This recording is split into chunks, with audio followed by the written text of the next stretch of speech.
धर्म ग्रंथों में हरतालिका व्रत तीज का विशेष महत्व बताया गया है। भविष्योत्तर पुराण के अनुसार भाद्रपद माह का अत्यंत महत्वपूर्ण व्रत हरतालिका तीज है। सनातन धर्म में भाद्रपद माह की शुक्ल पक्ष की तृतीया तिथि को यह पवित्र हरतालिका तीज व्रत रखा जाता है। ऐसी मान्यता है कि महिलाएं इस व्रत को अखंड सौभाग्य और सुखी दाम्पत्य जीवन के लिए रखती हैं। इस व्रत को सभी व्रतों में कठिनतम व्रत माना जाता है। इस दिन विधि विधान के साथ भगवान शिव और माता पार्वती की पूजा की जाती है और हरतालिका तीज व्रत की कथा सुनते व पढ़ते हैं। आइए जानते हैं हरतालिका तीज व्रत की कथा। कृपया वीडियो को अंत तक देखें और हमारे चैनल धर्म ग्रंथ को सब्सक्राइब जरूर करें। यह हरतालिका व्रत कथा शिवजी ने ही माँ पार्वती को सुनाई थी। भगवान शिव ने इस कथा में माँ पार्वती को उनका पिछला जन्म याद दिलाया था।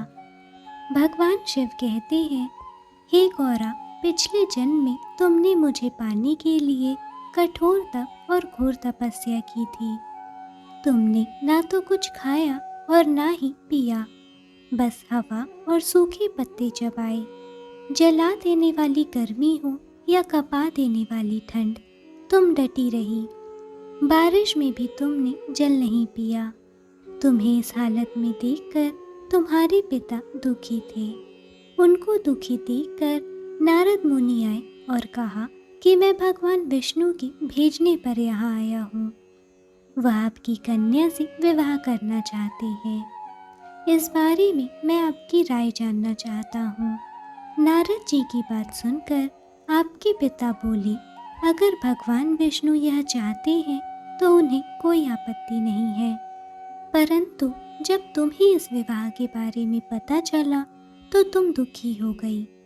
तुम्हारी एक सहेली ने तुम्हारे दुख का कारण पूछा तो तुमने कहा कि मैंने सच्चे मन से भगवान शिव का वरण किया है, किंतु मेरे पिता ने मेरा विवाह विष्णु जी के साथ तय कर दिया।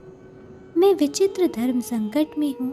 अब मेरे पास प्राण त्याग देने के अलावा और कोई उपाय नहीं बचा। तुम्हारी सखी बहुत ही समझदार थी। उसने कहा, प्राण छोड़ने का यह कारण ही क्या है? संकट के समय धैर्य से काम लेना चाहिए। भारतीय नारी के जीवन की सार्थकता इसी में है कि जिसे मन से पति के रूप में एक बार वरण कर लिया, जीवन पर्यटन उसी से निर्वाह करे। मैं तुम्हें घनघोर वन में ले चलती हूँ, जो साधना स्थल भी है और जहाँ तुम्हारे पिता तुम्हें खोज भी नहीं पाएंगे।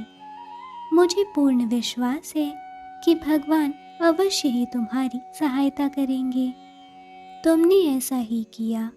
तुम्हारे पिता तुम्हें घर में ना पाकर बड़े चिंतित और दुखी हुए। इधर तुम्हारी खोज होती रही और उधर तुम अपनी सहेली के साथ नदी के तट पर एक गुफा में मेरी आराधना में लीन रहने लगी। तुमने मिट्टी के शिवलिंग का निर्माण किया। तुम्हारी इस कठोर तपस्या के प्रभाव से मेरा आसन हिल उठा और मैं शीघ्र ही तुम्हारे पास पहुंचा और तुमसे वर मांगने को कहा। तभी अपनी तपस्या के फलीभूत मुझे अपने समक्ष पाकर तुमने कहा, मैं आपको सच्ची मन से पति के रूप में वरण कर चुकी हूँ।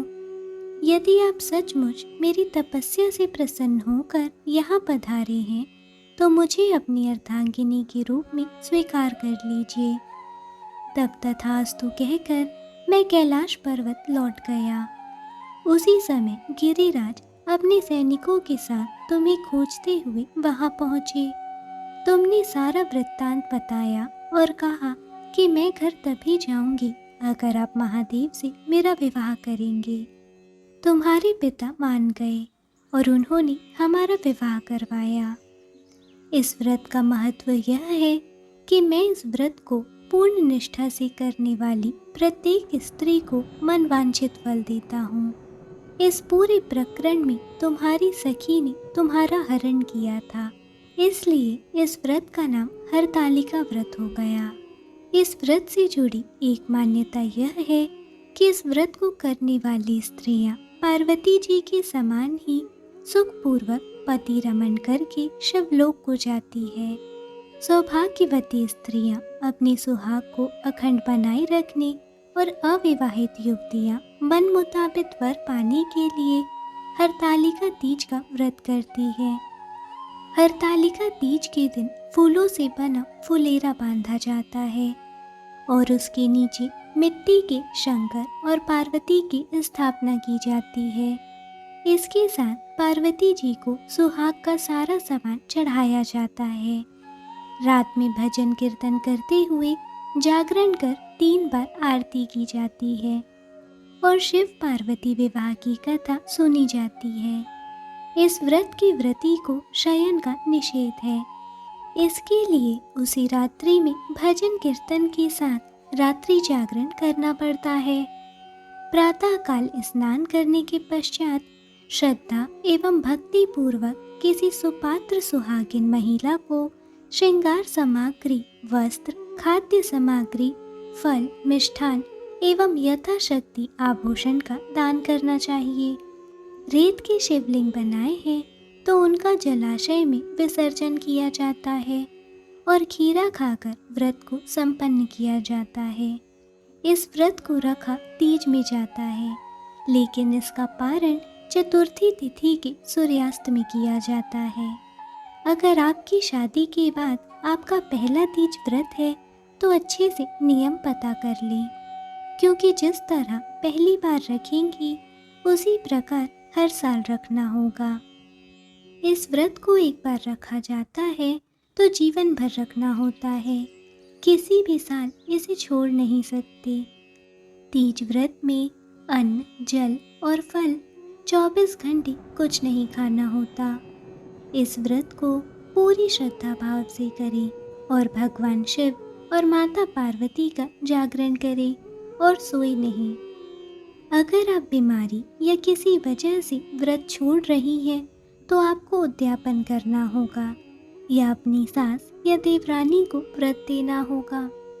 तो दोस्तों, आज के लिए बस इतना ही। उम्मीद करती हूँ कि आपको हमारी आज की प्रस्तुति पसंद आई होगी। यदि हाँ, तो इस चैनल को सब्सक्राइब और इस वीडियो को लाइक और शेयर ज़रूर करें। मिलते हैं अगले वीडियो में। तब तक के लिए हर हर महादेव।